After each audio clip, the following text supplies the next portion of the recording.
Assalamualaikum warahmatullahi wabarakatuh. Alhamdulillahi rabbil alamin. Wabihi nasta'in wal aqibatu lil muttaqin. Wala udwana illa ala zalimin. Asyhadu an la ilaha illallah wahdahu la syarika lah. Wa asyhadu anna Muhammadan abduhu wa rasuluh. Allahumma salli ala Sayyidina Muhammad wa ala alihi wa sahbihi ajma'in. Subhanaka la ilma lana illa ma 'allamtana innaka antal alimul hakim. Rabbi israh li sadri wa yassir li amri wahlul 'uqdatam min lisani yafqahu qawli. Allahumma aftah 'alaina futuhal 'arifin bi hikmatik wa anshur 'alaina bi rahmatik wa zakirna ma nasina wa 'allimna ma jahilna ya zal jalali wal ikram. Allahumma rzuqna fahman nabiyyin wa hifzal mursalin wa ilhamal malaikatil muqarrabin wa la hawla wa la quwwata illa billahil aliyil azim. Amma ba'd. Yang dimuliakan Tuan-Tuan Imam, Tuan-Tuan Bilal, Tuan Siak, pengurusi dan ahli jatangkuasa surau, hadirin hadirat muslimin muslimat yang dirahmati Allah sekalian. Tamu-tamunya marilah kita sama-sama merafakkan syukur kita kepada Allah Subhanahu wa taala kerana dengan limpah kurnianya, taufik dan inayahnya kita pada malam ni sama-sama dapat berkumpul di masjid di surau. Kita dapat menunaikan solat maghrib secara berjamaah. Dan alhamdulillah kita masih lagi terus diberi kekuatan oleh Allah Subhanahu wa taala untuk terus istiqamah dalam majlis ilmu. Mudah-mudahan semua yang kita lakukan ini akan dicatat oleh Allah Subhanahu wa taala sebagai amal-amal soleh, yang mana amal-amal soleh inilah yang akan menjadi teman-teman kita ketika mana kita dijemput oleh Allah Subhanahu wa taala pada suatu masa kelak yang telah ditetapkan. Tuan-tuan sidang jamaah yang dirahmati Allah Subhanahu wa taala, Nabi sallallahu alaihi wasallam bersabda, ni'matani maghdunun fihima katsirun minan nas, as-sihhatu wal farah. Dua nikmat yang banyak ramai di kalangan manusia mengabaikannya, yaitu nikmat kesehatan dan juga nikmat kelapangan. Alhamdulillah, dengan sehat, dengan kelapangan yang ada, Allah Subhanahu wa taala jemput kita semua ke surau. Mudah-mudahan ini merupakan satu nikmat yang wajib untuk kita mensyukuri ini. Mudah-mudahan kita semua digolongkan di dalam golongan yang syukur akan nikmat Allah dan dijauhkan daripada golongan yang kufur akan nikmat Allah. Kerana sesungguhnya mereka-mereka yang kufur akan nikmat Allah, inna azabi lasyadid. Sungguhnya azab Allah itu amat pedih, tak sanggup untuk kita tanggung. Jadi jadilah kita insya-Allah tuan-tuan golongan yang mensyukuri akan nikmat Allah. Baik, tuan-tuan sidang jamaah yang dirahmati Allah sekalian, insya-Allah pada malam ni kita akan menyambung pengajian kita dalam bab miras ataupun faraid. Jadi tuan-tuan, sebelum masuk ada beberapa info lah hasil daripada tadi saya ada buat lawatan dengan pelajar-pelajar saya ke Majlis Agama Islam Selangor, khususnya dalam dekat Baitul Mal lah. Ada beberapa info yang ingin saya sampaikan. Yang pertama, mengikut maklumat yang terkini tuan-tuan, harta pusaka umat Islam yang terbeku. Sebelum ni saya kata 70 bilion kan. Ikut maklumat terkini nilainya 90 bilion. Dah naik 90 bilion, bukan 90 juta, 90 bilion. Walaupun data ni tak dapat dipastikan secara qat'i, tapi dalam bentuk zon ni ada keyakinan ke situlah. Itu maklumat yang diterima. Dan di seluruh Malaysia ni tuan-tuan lebih kurang ada 72.000 kes harta 72.000 kes pusaka yang tertunggak, sama ada dalam proses permohonan, dalam proses perbicaraan dan sebagainya lah. Dan Selangor duduk dalam tempat yang kedua. Lebih kurang ada 10,000 kes lebih lah, 10,000 kes yang masih lagi berjalan, sama ada berjalan, sama ada dalam proses permohonan, dalam proses perbicaraan, ataupun dalam proses waris-waris sedang bergaduh. Maksudnya waris-waris bergaduh lah, tak selesai. Sebab antara masalahnya tuan-tuan apa dia? Waris-waris bergaduh tentang pembahagian. Ada saja yang tak puas hati. Jadi kalau datang bicara pusaka tu tuan-tuan, bukannya sebenarnya kalau kita datang ke perbicaraan pusaka ni tuan-tuan, kita pihak kita hanya mengemukan fakta dan kita hanya mengiyakan. Tapi malangnya waris datang bicara pusaka gaduh. Jadi kalau gaduh tak selesai masalah. Sampai bila pun tak selesai masalah. Jadi ini situasi yang berlakulah pada hari ini. Hakikatnya apa tuan-tuan? Hakikatnya pengurusan harta pusaka ni semakin lama semakin mencabarlah. Antaranya ketidakfahaman masyarakat tentang pengurusan harta pusaka, apa yang perlu dilakukan. Sebab ramai lagi di luar sana tuan-tuan, dan mungkin termasuk di dalam diri tuan-tuan lah, ada sebahagiannya, wallahu alam lah, yang mana apabila berlaku kematian dibiarkan begitu saja. Tak apa, tanah ni tak ke mana pun. Jadi kalau itulah pemikiran kita, maka kita adalah penyumbang kepada nilaian tersebut.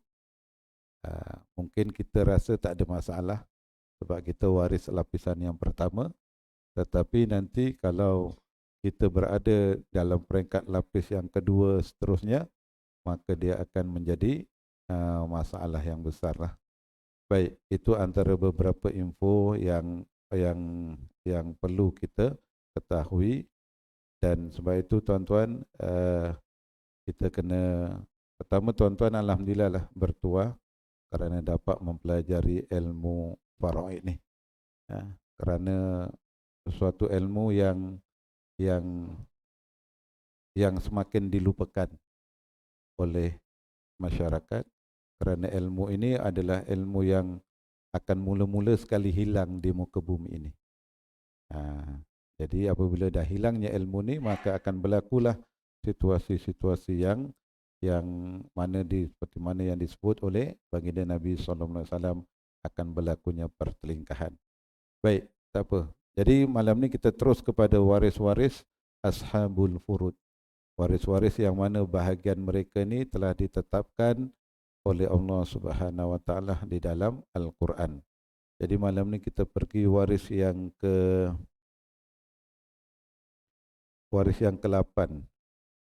Waris yang ke-8.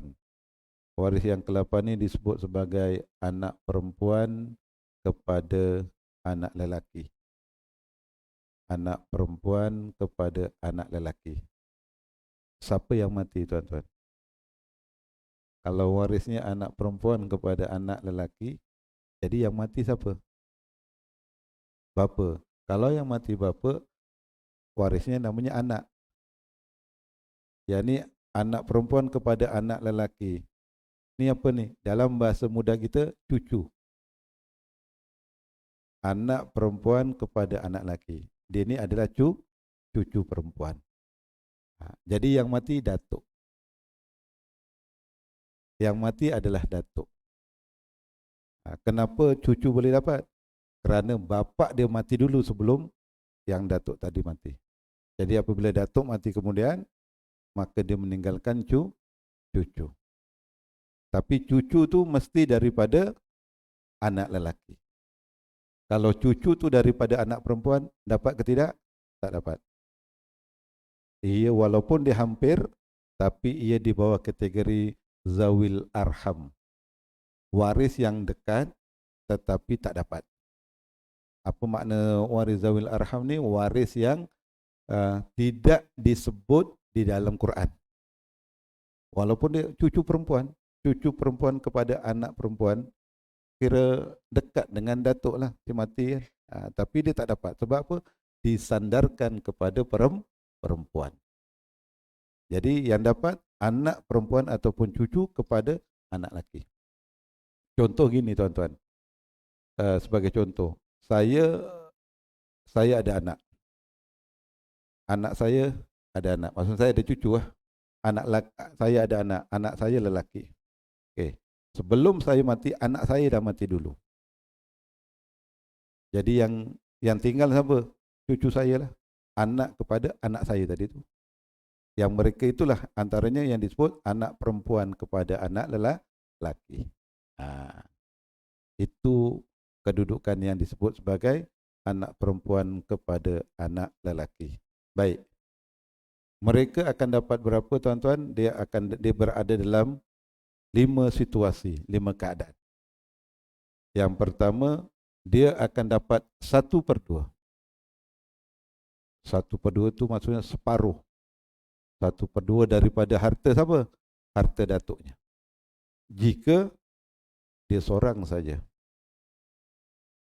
Jika dia seorang saja dan tiada anak perempuan dan tiada anak lelaki dan tiada anak lelaki kepada anak lelaki. Dia akan dapat separuh, dia akan dapat 1/2 tuan-tuan jika apabila saya sebagai datuk ni mati tuan-tuan, saya tak ada anak lelaki, saya tak ada anak perempuan. Yang ada cuma cucu, maksudnya anak saya yang lelaki atau perempuan tadi tuan-tuan dah mati dulu. Dah mati dulu. Yang tinggal hanya anak perempuan kepada anak lelaki saya. Cucu saya lah. Tapi dengan syarat dia cucu tunggal. Dia tak ada adik-beradik lelaki. Itu yang maksudnya dia 1/2 dia dapat seorang. Contoh tuan-tuan. Maksudnya kalau saya meninggal dunia, saya ni dipanggil sebagai datuk lah. Saya ada isteri. Jadi isteri saya dapat apa tuan-tuan? Dapat apa? 1/6 ke 1/8? 1/6 ke 1/8? 1/? Cucu ada tadi tu. Cucu ada. Cucu 1/2 lah dia akan dapat. Isteri saya nenek kepada cucu lah. Okey. Waktu saya mati ni, jadi isteri saya akan dapat 1/8. Baik. 1/8 campur dengan 1/2. Boleh habis ke tidak tuan-tuan? Tak boleh. Kemana perginya? Itu yang kata Baitul Mal tadi. Dia akan pergi kepada Baitul Mal. Dia tak dapat menghabiskan. Okey, baik. Boleh faham tuan-tuan? Maksudnya keadaan cucu akan dapat. Dengan syarat cucu tadi tu bapaknya tak ada, dah mati dulu, ataupun dia tak ada makcik waktu tu. Makciknya memang mungkin bapaknya ni bapa tunggal, anak tunggal kepada datuk, tapi dia mati dulu. Yang tinggal hanya dia seorang pula. Dia ni anak kepada bapa yang mati dulu pun dia anak tunggal juga. Contohlah seorang saja, maka pada waktu tu dia akan dapat 1/2. Okey, baik. Itu situasi yang pertama. Kemudian situasi yang kedua tuan-tuan, dia akan dapat 2/3 jika dia ni cucu perempuan kepada anak lelaki ni bilangannya 2 orang ataupun lebih. Bilangannya 2 orang ataupun lebih, dengan syarat si mati tadi tu, datuk yang mati tu, dia tak ada anak lelaki, dia tidak ada anak perempuan. Dia tiada anak lelaki dan tiada anak perempuan, dan juga cucu perempuan tu tiada adik beradik. Maksudnya cucu lelaki kepada anak lelaki. Yang tadi kalau dia seorang, dia akan dapat 1/2. Kalau dia 2 orang lebih, dia akan dapat 2/3. Jadi statusnya sama seperti siapa tuan-tuan? statusnya dia seperti keadaan anak perempuan. Anak perempuan kalau bapanya mati, kalau maknya mati tuan-tuan, dia seorang aja anak perempuan tunggal, dia akan dapat 1/2. Kalau dia dua orang anak perempuan ataupun lebih, semua perempuan, dia dapat 2/3. Dengan syarat dia tiada adik-beradik lelaki lah. Kalau dia ada adik-beradik lelaki, saat itu dah beralih kepada situasi lain disebut sebagai asabah. Dia akan bergabung dengan adik-beradik lelaki. Okey, baik. Boleh tuan-tuan insya-Allah? Boleh. Dengar je. Faham tak faham insya-Allah. Itu je. Sebab bukan mudah tuan-tuan. Bukan mudah kita nak memahaminya. Tuan-tuan tuan-tuan nak mudah faham macam mana tuan-tuan? Tuan-tuan dah dengar ni tuan-tuan, tuan-tuan sampaikan pada orang lain. Ajar ke orang. Sebab saya sendiri pun nak faham benda ni tuan-tuan. Dulu belajar kat universiti belajar gitu je. Belajar. Lepas tu tinggal. Memang tak ingat. Hari ni kenapa boleh ingat tuan-tuan? Sebab hari-hari kita ajar. Macam saya kat sekolah memang ada subjek ni memang kita ajar dia. Apabila kita ajar kita dah ulang. Dan tu boleh ingat tuan-tuan. Sama juga kalau kita mengajar Quran kan tuan-tuan. Kita ingat dulu mak kita, ayah kita dia ajar Quran kita macam mana tuan-tuan? Baca terbalik pun boleh betul? Mak kita baca terbalik boleh kan? Bapak kita kita ngaji, dia tengok kat depan. Oh dia boleh jauh. Oh salah tu. Nampak. Sebab dia hari-hari. Samalah juga dengan ilmu ni tuan-tuan. Maksudnya kalau kita hari-hari dengar, hari-hari baca, insya-Allah lah. Baik, tak apa. Situasi yang ketiga tuan-tuan, 1/6. Anak perempuan kepada anak lelaki ni dia akan dapat 1/6 jika dia seorang atau lebih ketika mana dia mewarisi bersamanya anak perempuan. Maksudnya siapa tuan-tuan? Anak perempuan ni siapa? Anak perempuan ni adalah anak kepada datuk tadi. Kepada cucu ni siapa? Makcik dia. Jadi makcik tu dapat apa tuan-tuan? Dia gini, saya sebagai ayah, saya mati tuan-tuan, saya ada anak perempuan. Dan saya ada cucu perempuan kepada anak lelaki. Maksudnya anak saya ni 2 orang lah. Satu perempuan, satu lelaki. Cuma lelaki dah mati dulu. Sebab tu ada cucu. Okey, dalam situasi tersebut tuan-tuan, anak perempuan dapat apa? Anak perempuan dapat apa? Ingat tak? Anak perempuan seorang dapat 1/2. Anak perempuan dapat 1/2. Sebab dia seorang. Kemudian yang anak kepada anak ni, anak cucu ni tuan-tuan, kalau dia seorang ataupun dia lebih, 2 orang, 3 orang, dia akan dapat 1/6. Maksudnya 1/2 campur 1/6 takkan habis lah. Bakinya pergi kepada Baitul Mal. Pergi Baitul Mal tu dalam istilahnya dipanggil sebagai rod. Maksudnya saham yang ditinggalkan oleh si mati ni tak dapat nak tak dapat nak dihabiskan oleh waris. Apabila tak dapat dihabiskan oleh waris, maka dia akan pergi kepada Baitul Mal. Baik. Pesan daripada pihak Baitul Mal tadi tuan-tuan, dia kata ada kes yang sebenarnya waris ni, si mati ni ada waris tapi tak dapat nak cari. Ada satu kes dekat Baitul Mal tuan-tuan, dalam perintah tersebut, perintah pusaka tu, bakinya pergi pada Baitul Mal. Tetapi apabila warisnya tu dia bagi tahu apa tuan-tuan? Sebenarnya kami ada waris lelaki. Jadi apabila ada waris lelaki, maka pihak Baitul Mal pergi siasatlah benda ni. Siasat betul. Dapatkan pengesahan daripada pihak Mahkamah Syariah. Lepas tu kemudian waris-waris yang tadi itu tuan-tuan, dia akan mohon pada pihak yang mengeluarkan perintah tadi supaya dibatalkan perintah tersebut. Sebab kita ingat tuan-tuan, waris kita ni yang paling jauh siapa?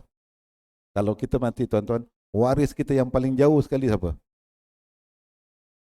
Tuan-tuan perasan tak dalam bab munakahat, dalam bab perwalian, siapa yang layak jadi wali kita? Maksudnya untuk perempuan lah. Siapa yang layak jadi wali? Ayah, datuk, itu wali mujbir lah. Paling hujung siapa tuan-tuan? Kalau anak perempuan kita ni, anak perempuan kita nak kahwin, kalau kita dah tak ada adik-beradik, tak ada, siapa yang boleh jadi wali kepada anak perempuan kita ni? Selain wali hakim, itu penghujung lah wali hakim. Maksudnya ni wali nasab. Siapa dia tuan-tuan? Sepupu. Sepupu lelaki. Jadi sebenarnya tuan-tuan, sepupu lelaki ni adalah waris yang boleh mempusakai harta pusaka.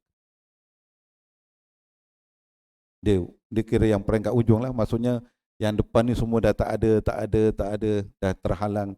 Maksudnya dah mati, tinggal sepupu. Sebenarnya sepupu berhak. Tu panjang tu, dia punya waris tu. Yang kita duk bincang ni baru waris yang lapis yang pertama aja. Warisan apa, lapisan yang awal, yang dekat-dekat. Dia penghujung dia adalah sepupu. Sebab tu kena pastikan dulu. Sebab itu kalau ada isu tentang siapa waris kita yang sebenarnya apabila kita meninggal dunia, tuan-tuan, paling mudah tuan-tuan kita pergi mahkamah syariah. Sebab mahkamah syariah dia boleh keluarkan apa? Sijil, pengesahan sijil faraid. Siapa waris yang ditinggalkan. Itu pengesahan tu penting sebenarnya. Sebab kita nak pastikan duit, harta yang kita miliki tadi tu yang ditinggalkan tidak pergi kepada Baitul Mal. Tapi kalau pergi juga, Baitul Mal terimalah. Dia tak ada masalah. Cuma dia nak kalau boleh, kalau boleh selesaikan dulu. Itu pihak Baitul Mal lah. Okey, baik. Kemudian tuan-tuan, tadi 1/6, maksudnya dia akan mendapat 1/6 jika si mati tadi meninggalkan anak perempuan. Jadi anak perempuan kepada cucu ni tarafnya apa? Makcik lah. Dia ada bersama makcik dia. Jadi makcik tu kalau seorang dapat 1/2, kalau makcik tu 2 orang atau lebih, makcik tu dapat 2/3. 2/3. Jadi cucu perempuan kepada anak lelaki ni dia akan dapat 1/6. Kalau dia seorang 1/6, kalau dia 2 orang pun dapat 1/6, kongsilah 1/6. Bukannya seorang 1/6, tak ada. Dia berkongsi 1/6 tu berkongsi kepada berapa waris tadi yang ditinggalkan. Okey, baik. Situasi yang keempat, bahagian dia disebut sebagai asabah bil ghairi.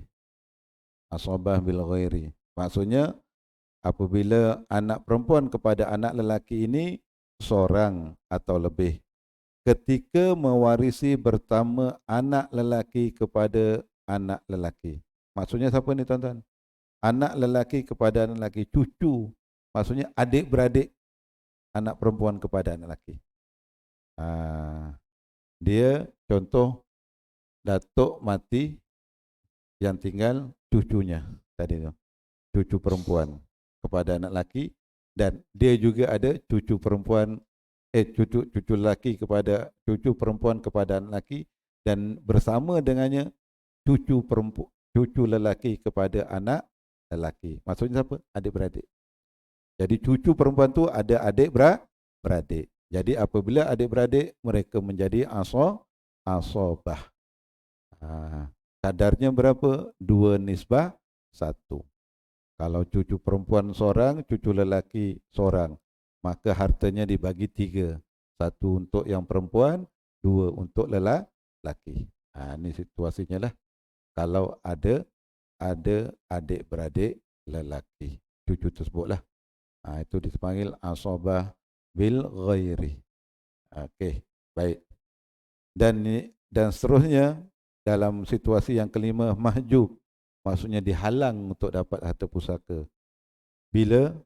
Apabila si datuk tu mati, dia meninggalkan anak lelaki. Contoh gini. Saya sebagai seorang ayah, saya ada 3 anak lelaki. Dalam 3 anak lelaki tu dia ada cucu lah semua. Maksudnya saya ada cucu perempuan semua ada. Okey, baik.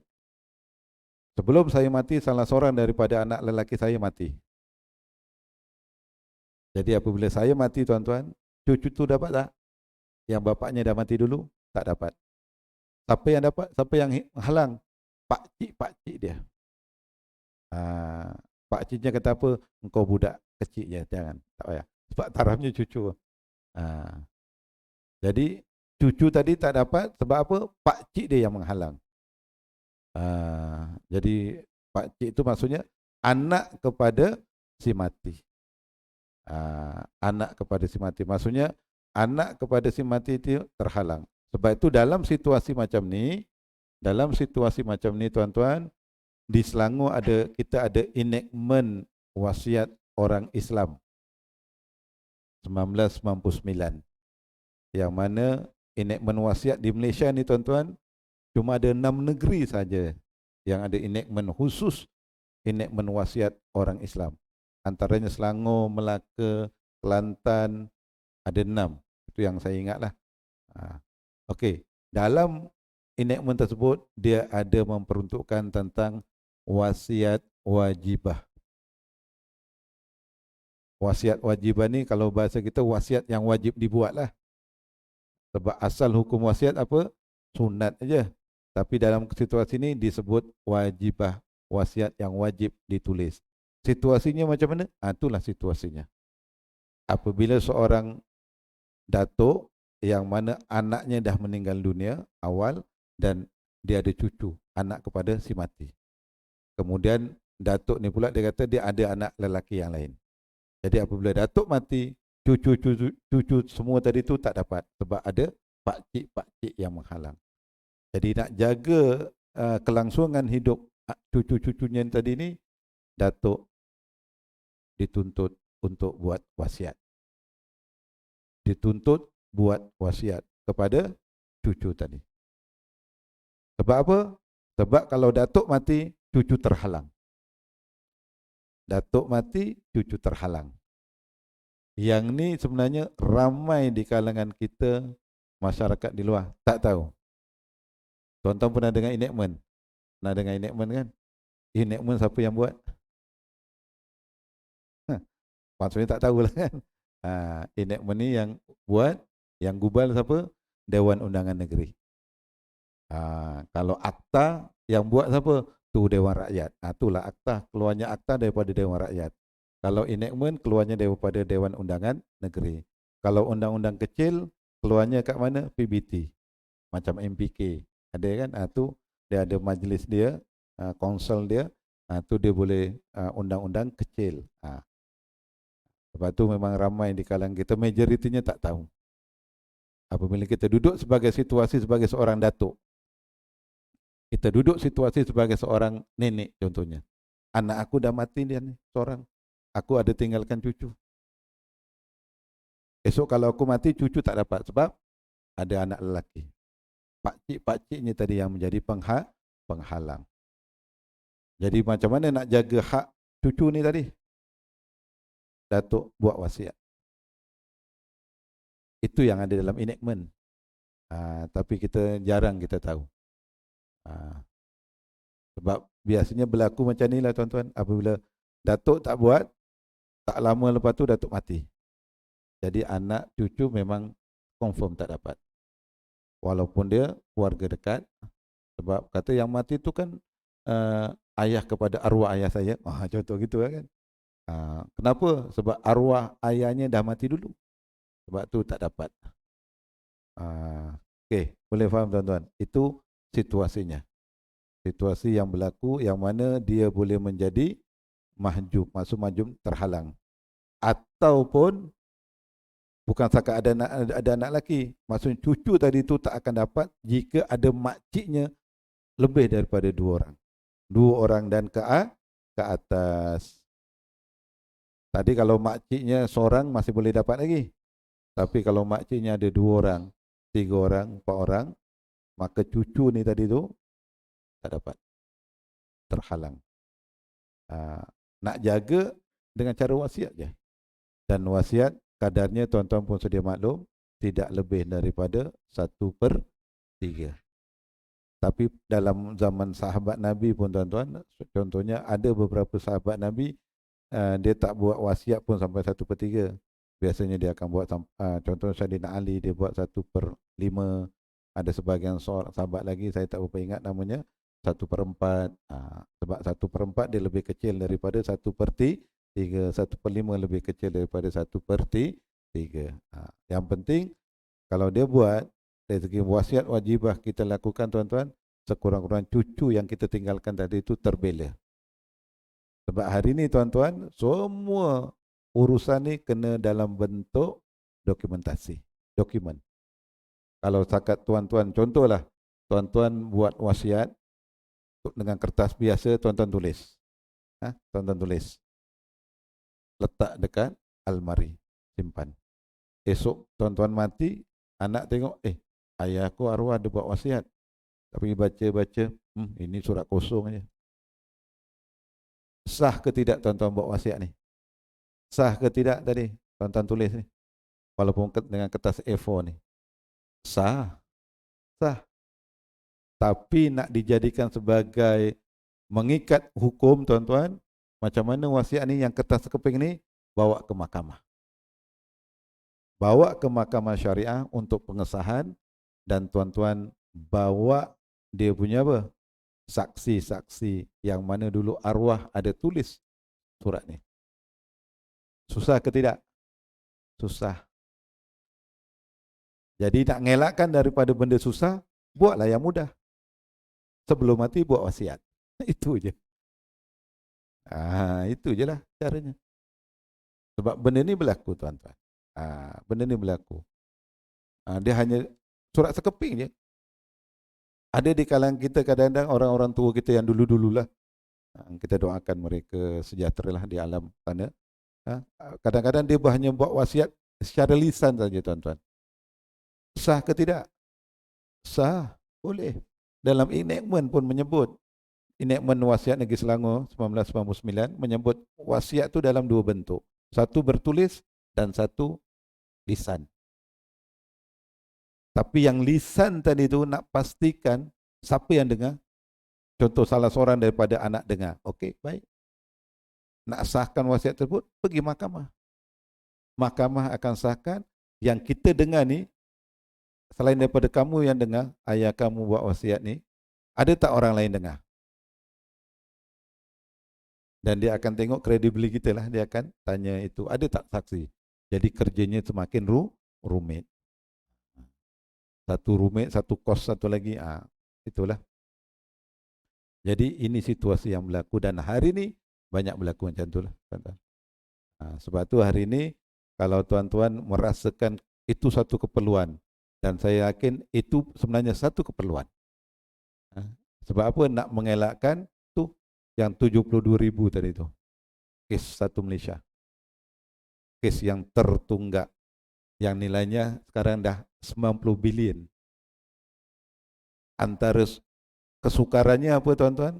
Waris nak uruskan sebab tak tahu. Alhamdulillah tuan-tuan tahu sebab tuan-tuan belajar. Tu ramai lagi kat luar tu yang tak tahu. Ramai lagi tak tahu.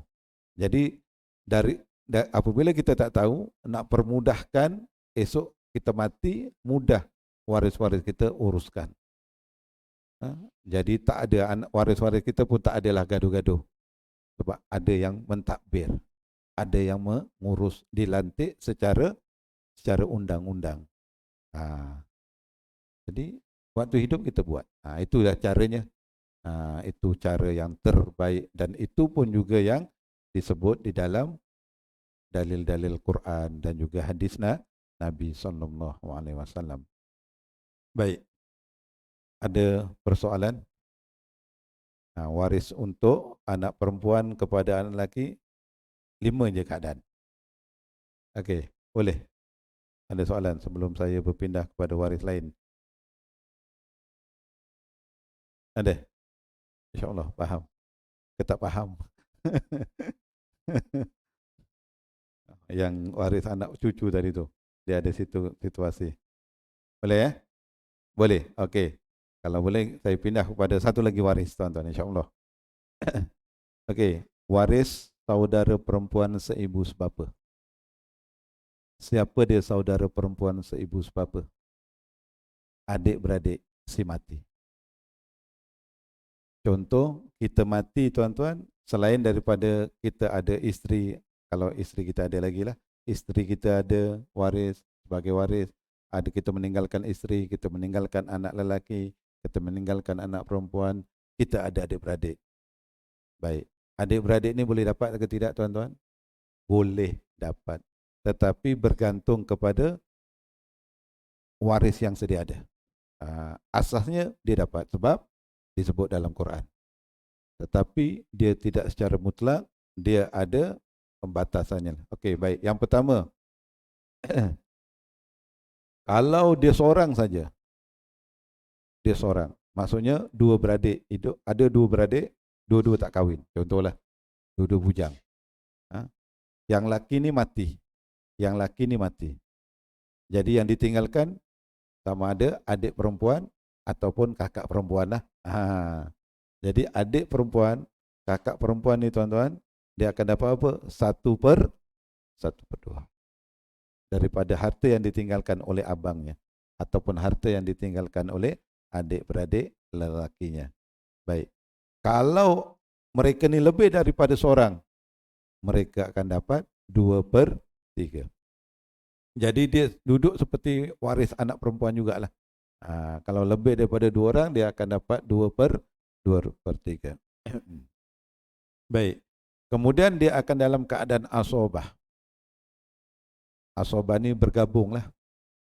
Jika saya mati tuan-tuan, saya ada adik lelaki, saya ada adik perempuan. Jadi adik lelaki saya, adik perempuan saya ni dia akan bergabung dalam kategori asobah bil ghairi.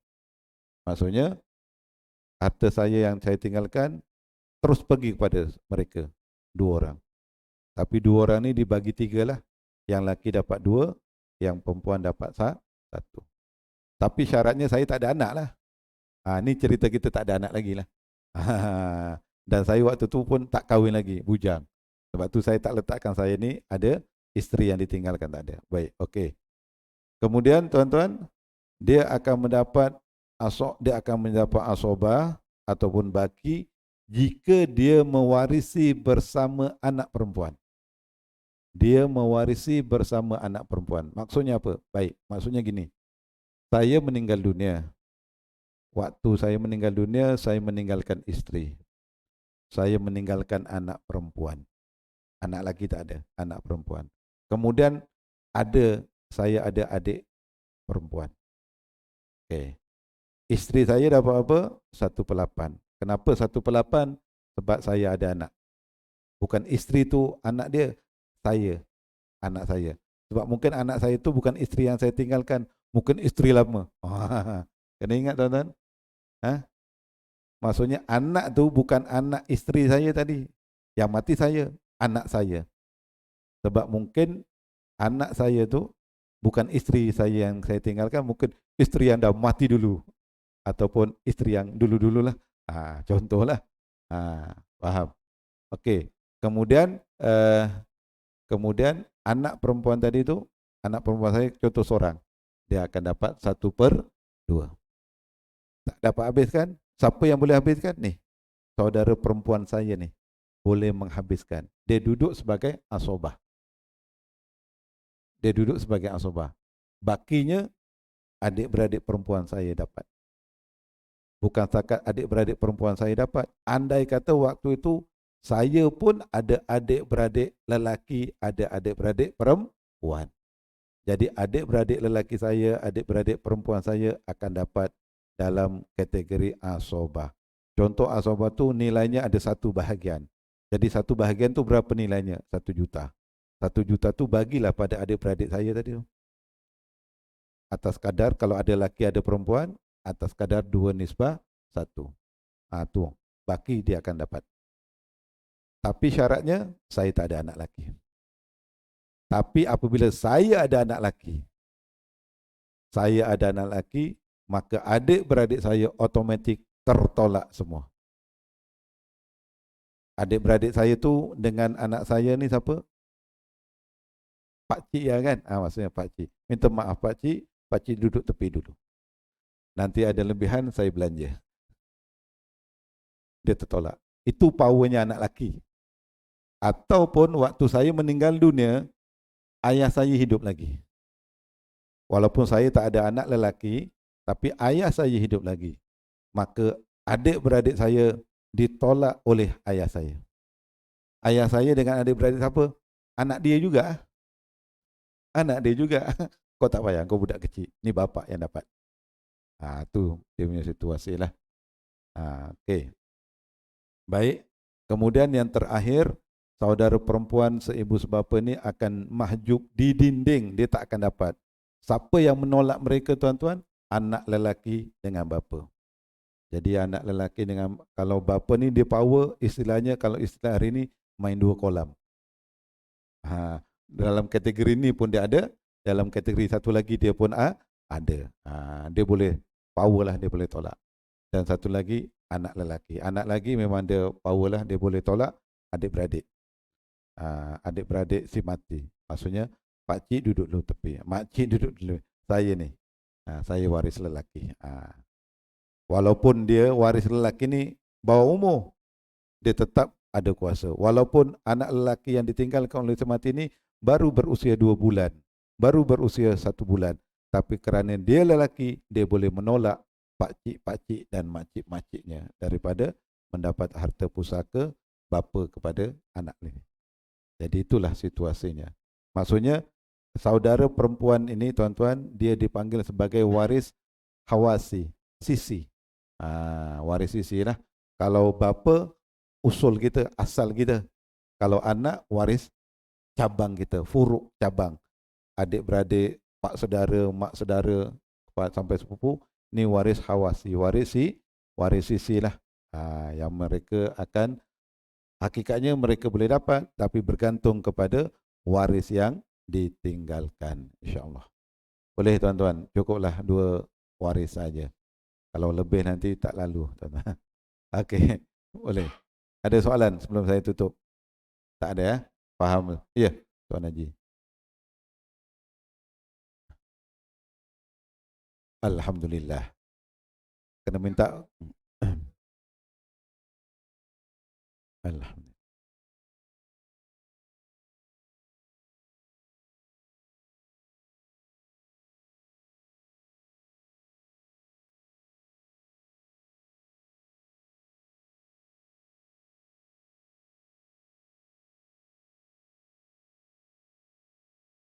Okey, pertama kena tanya, anak-anak tadi tu, anak Tuan Haji ke anak bawaan? Anak betul lah. Jadi anak sendiri dia layak ke tidak tuan-tuan? Layak. Walaupun yang duduk rumah tu seorang anak kan, daripada isteri yang mana-mana lah, contoh kan. Jadi yang lain layak ke dapat harta tersebut tuan-tuan? Layak. Maksudnya contoh, anaknya semua hidup lagi, semua ada lagi ya, isterinya semua ada lagi. Alhamdulillah. Jadi contoh, ni contoh ya, ni contoh. Tuan Haji tak meninggal. Contoh, saya bukan Tuan Haji ni lah, Tuan Haji lain. Dia meninggal, dia meninggal. Jadi isteri yang 4 orang tu dapat berapa? 1/8. Kongsi 1/8. 1/8 ni dikongsi 4 orang. Bukan seorang 1/8, seorang tak ada. 1/8 kongsi. Okey, baik. Anak-anak tadi tu dia sebagai asobah. Dia orang dapat 1 bahagian. Maksudnya bakilah 1/8 dia isteri dapat 1/8 tadi tu. Lepas tu anak 5 orang dia dapat asobah. Asobah maksudnya 1/8 dia akan dapat 7/8. 7/8 lah.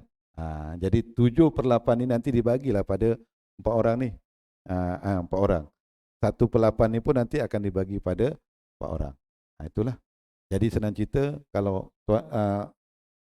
yang ada harta tadi tu mati, maksudnya semua isteri layak duduk kat rumah tu. Semua anak layak duduk dalam rumah tu. Cara penyelesaian macam mana tuan-tuan? Bincanglah. Kalau saya kata jual, tak boleh buat, bukan harta saya. Bincang macam mana caranya. Sebab kata boleh isteri seorang duduk kat pintu sana, seorang duduk dekat belah sana, penjuru-penjuru untuk isteri. Untuk anak-anak duduk kat belah contohlah. Tapi mustahil lah gitu kan. Cara macam mana? Bincang. Nak jual ke, nak apa ke, terpulang ataupun tebus. Boleh tebus? Okey, bahagian saya macam ni. Kalau kamu yang nak, bayar. Bahagian saya dekat sini. Nak, bayar. Jadi kalau setuju tebus macam tu contohnya, jadi seorang yang dapat. Tapi dia punya dibayar kepada yang berhak tadi. Itu contoh alternatif lah. Ataupun jual, bagilah duitnya. Contoh, itu contoh. Yang penting perintah tu ada. Setiap daripada mereka ada hak. Yang tu tak boleh nafi ya. Cara macam mana nak selesai, yang tu muafakatlah, bincang. Yang tu mahkamah, yang tu pihak pejabat pembagi pusaka tak uruskan. Yang tu kamu bincang sendiri. Yang penting peringkat mereka, mereka dah memberitahu perintah dalam harta ni, ini hak-hak kamu. Macam mana nak selesaikan, bincanglah.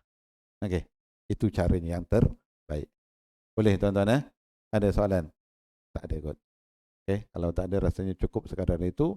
Mudah-mudahan apa yang dikongsikan ini dapat memberi sedikit kefahaman kepada kita tentang soal pengurusan harta pusaka, sama ada sebelum kita mati ataupun macam mana kalau selepas kita matilah.